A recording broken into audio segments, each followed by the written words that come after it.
Hi hello guys, welcome to Yaazh போட்டிக். இப்போ நம்ம ஒரு மினி விலாக் தாங்க பார்க்க போகிறோம். நேட்டிவ் போயிருந்தோம். அங்கே செடியில் இருக்க என்னென்ன ஃப்ரெஷ்ஷாக இருக்குதுன்னு பார்க்கலாம்.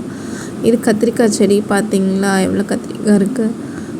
இதில் நமக்கு நேச்சராக கிடைக்கிறதுங்க. இதை நம்ம சாப்பிட்டோம்னா அவ்வளோ ஸ்ட்ரென்த் இருக்குது. நம்ம இங்கே வாங்கி சாப்பிட்ற ப்ராடக்டில் நிறைய கலப்படம் இருக்குது. டைரெக்டாக நம்ம சாப்பிட்டோம்னா அது நம்ம உடம்புக்கு அவ்வளோ நல்லதாக இருக்கும். இது புளிச்சக்கீரை. இது கிராமங்களில் தான் நமக்கு அதிகமாக கிடைக்கும்.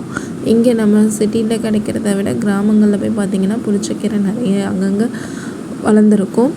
இதுதான் புளிச்சக்கீரை. அதுக்கப்புறம் பார்த்திங்கன்னா இது என்னன்னே தெரியலங்க. ஆனால் தட்டினா மஞ்சள் கலரில் வருது, மஞ்சத்தூள் மாதிரி இருக்குது. சரி, பார்க்க நல்லா இருக்குது, அதுவும் ஒரு செடியாக வளரட்டும் அப்படின்னு சொல்லிட்டு அதுவும் அப்படியே ஃபுல்லாக க்ரோத் ஆகி விட்டுட்டாங்க.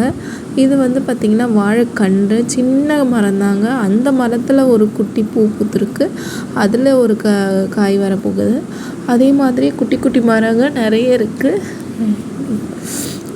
இதுதான் கத்திரிக்காய். சும்மா கொஞ்சமாக தான் எடுத்தோம், நிறைய எடுக்க வேண்டாம், இன்னும் கொஞ்சம் நல்லா வளர்ந்ததும் எடுக்கலான்னு. நிறைய குட்டி குட்டி இப்போ தான் கத்திரிக்காய் செடியெல்லாம் இப்போ தான் குட்டி குட்டியாக முளைக்க ஆரம்பிச்சிருக்கு. நல்லா க்ரோத் ஆனதுக்கப்புறம் உங்களுக்கு நான் வீடியோ போடுறேன். இது பெரண்டைன்னு சொல்லுவாங்க. பெரண்டை உடம்புக்கு அவ்வளோ நல்லது. துவையல் செஞ்சு சாப்பிட்டோன்னா உடம்புக்கு அவ்வளோ நல்லது. இது நீங்கள் பெரண்டை யூஸ் பண்ணிங்கன்னா மறக்காமல் துவையல் செஞ்சு சாப்பிடுங்க. அதே மாதிரி கற்றாழையும் நம்ம உடம்புக்கு அவ்வளவு குளிர்ச்சி. நீங்கள் அந்த கற்றாழை வாரத்துக்கு ஒரு முறை நீங்கள் தலையில் தேய்ச்சி குளிச்சிங்கன்னா உடம்பு அவ்வளவு குளிர்ச்சியாக இருக்கும். அதுக்கப்புறம் பார்த்திங்கன்னா செம்பருத்தி பூ இருந்தது.